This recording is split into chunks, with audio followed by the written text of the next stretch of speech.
Alright there, geezers, it's Jules here from FGS, home of the Future Game Show, and you know what's been on my little brain today?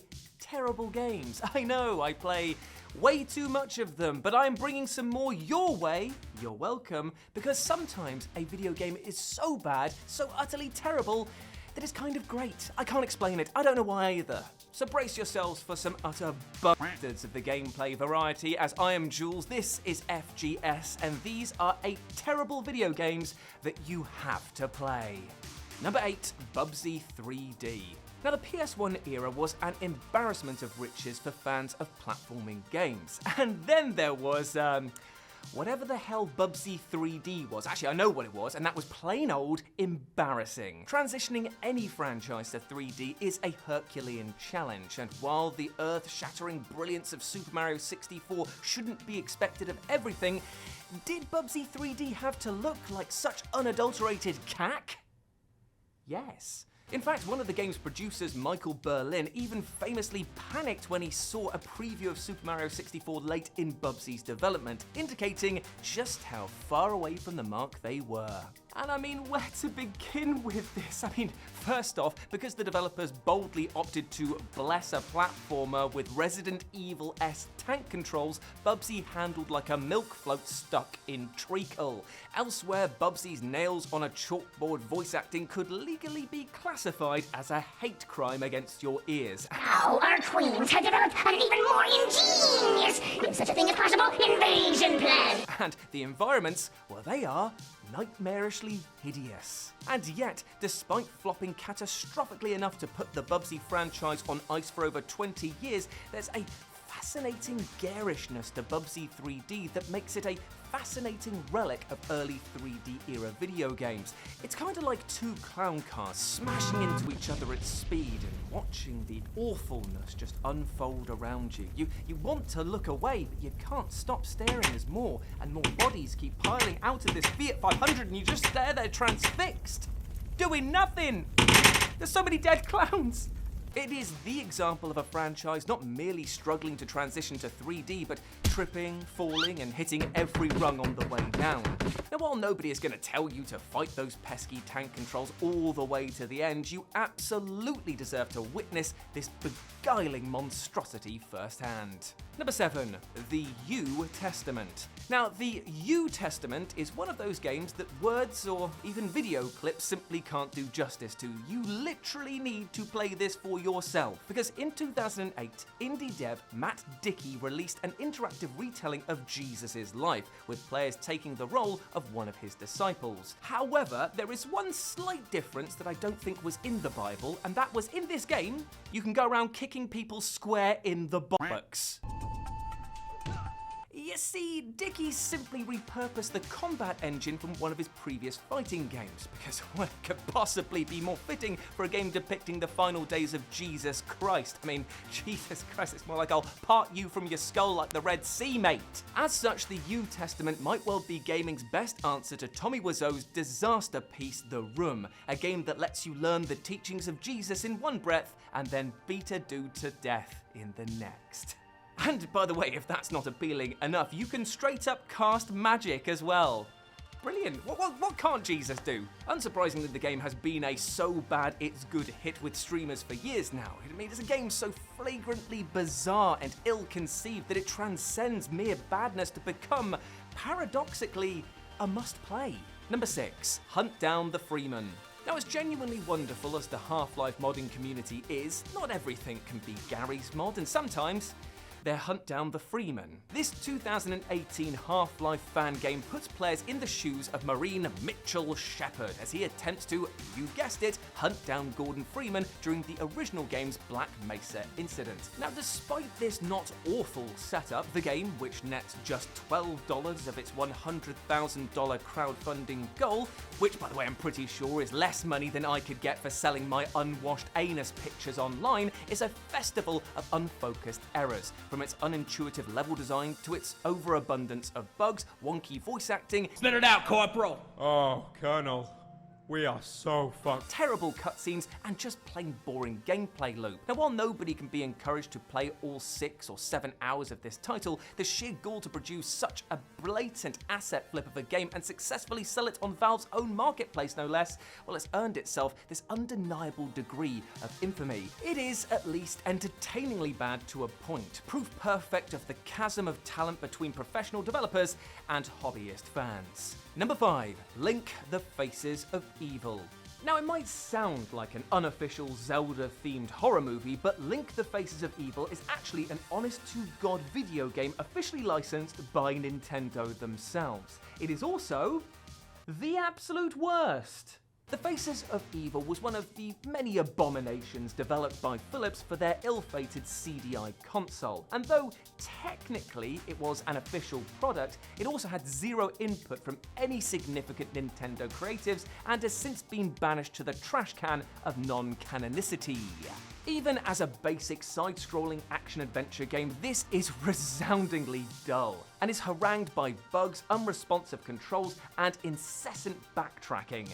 But what elevates it to something you absolutely need to play regardless? Well, it's the cheap, crudely animated, and unnervingly edited cutscenes, which are so nauseatingly grotesque as to become kind of experimental and must-see. It's so at odds with the actual gameplay itself, which has a much darker tone, as to prove jarring every single time they show up. Yet, in their own way, they are the best part of the experience. Or at least the most interesting. Oh, okay, they are the most frequent and memorable. Be gone. Number 4, Two Worlds. Now, Two Worlds is basically what you describe as Eurojank. That is to say, a AA title from Europe with AAA aspirations that it has no hope in actually fulfilling. But it's also proof that bad games can be incredibly fun.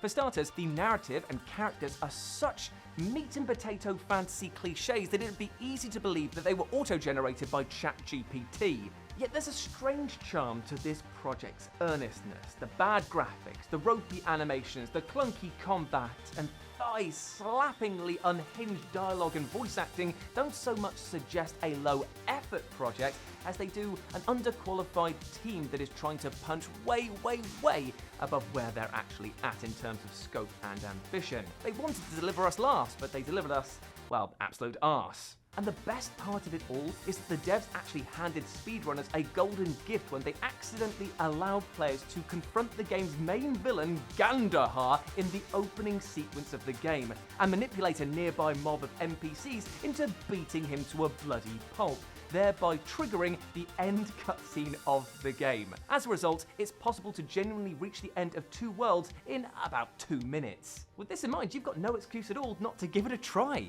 Now, Two Worlds' commercial success, despite wildly mixed reviews, led to a better-received 2010 sequel, and a slightly confusingly titled threequel. You see, Two Worlds 3 is currently in development, and needless to say, if it makes another uptick in quality and delivers a genuinely polished, jank-free end product, well, some fans may actually be legitimately disappointed, because we're moving from a game that was so bad that it's good to a game that's actually just good. And they're no fun.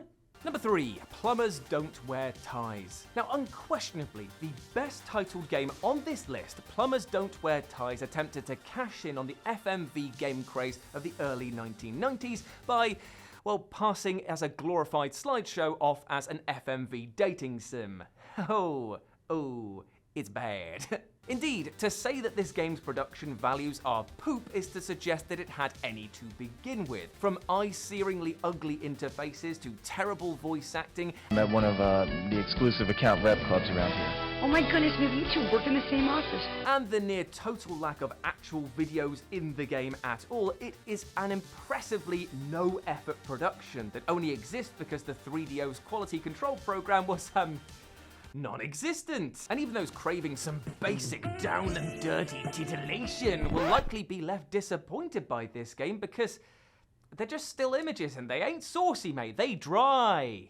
And here's the thing, if you actually wanted to play this game, for some reason, you don't even need to track down a 3DO because thanks to the sort of kitschy revival of FMV games in recent years, Plumbers Don't Wear Ties is being ported to pretty much every platform. Hooray! We can bathe in mediocrity. Or, I don't know, you can just watch it on YouTube for free, so just do that. Number 2, Earth Defense Force 2017. Now sometimes some campy B-movie schlock is precisely what the Doctor ordered, and in that case, Earth Defense Force 2017, well, it's got you covered, brother. Now if you're trying to value this game on some boring objective metric, EDF 2017 is a dumb, blunt object of a third-person shooter that looked a whole generation out of date even when it released in 2006. The plot is gossamer thin, the gameplay repetitive and simplistic, the voice acting howlingly shambolic, and yet blasting acid-spitting space bugs to hell with a rocket launcher. Well, I mean, I want to do this in my day-to-day life. I'm just going to say it. I do. I'm doing my part, Starship Troopers. I'm doing my part. That was a deep subtext in that film, by the way. Throw in some vehicles, a heavily destructible environment where no concerns are raised about the general public safety, and 4-player co-op functionality, and you have got, well, a balmy, utterly bonkers stew cooking. And I'm a hungry boy. EDF 2017 is unapologetically rough around the edges and was clearly produced on the seat of their pants budget, but it at least nails the basic enjoyment of battling uncanny monsters ad nauseum. And sometimes, you know what, friends? That is more than enough. And number 1, Ninja Bread Man. And finally, a game that on paper actually sounds fun enough, you know? Ninja Bread Man, an action platformer in which players battle their way through a series of levels as a titular gingerbread man. Get it? It's like Ninja Bread Man, gingerbread man, fantastic. It's so funny, I died. Yet there's just one problem. Well, technically there's a lot that I'm about to cover, but it starts with this platformer here has no fucking platforms. It has 4 levels in this game. 4! Including the tutorial, meaning that you can blitz your way through it in about 20 minutes or so. Not that you kind of want it to stay any longer, because every single decision behind its production was the wrong one.